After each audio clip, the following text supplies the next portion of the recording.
大家好，我是 William。最近有一个非常大的新闻，就是英国突然宣布永久取消和关闭 T1 的投资移民的签证。在此之前没有流露出任何的吹风和预先的警示。这条新闻呢，对于整个移民界包括对我们也是有一个很大的震撼。英国的投资移民项目虽然门槛已经非常高了，但是一直存在。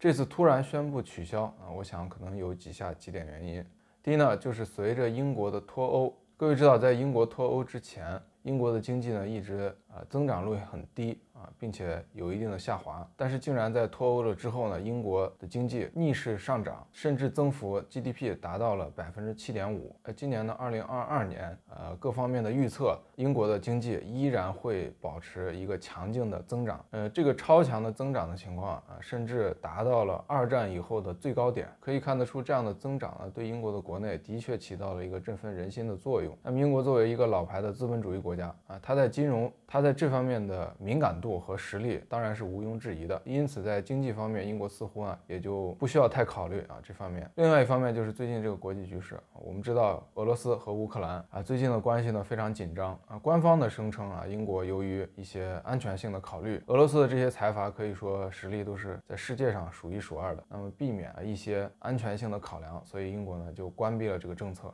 那么我这边就有一个疑问那为什么有这么多的移民项目，为什么偏偏要关掉这个投资金额最可观、收益最可观的投资入籍项目为什么不关闭其他的移民类型呢？我想呢，可能有以下几个原因。有经验的朋友应该知道不论是英国还是欧洲的投资移民项目，它的申请的周期和条件相对来说是非常宽松的只要你的资金达到要求并且符合对应的尽职调查，提供资金来源的合法性，你就可以在很短的时间之内跟所在国并不需要有太多的接触，满足特定的条件就可以一步到位获得这个国家的身份。那相比留学和工作移民，留学和工作都要求你在所在国长期的生活工作达到一定的时间。那么我们知道，一个人在一个地方长期的工作和生活，就会在这个国家留下不可磨灭的痕迹。如果上学，你会留下学业的记录；如果工作，你会留下交税、工作、日常生活的这些点点滴滴。移民的这个过程，其实就是作为外来的人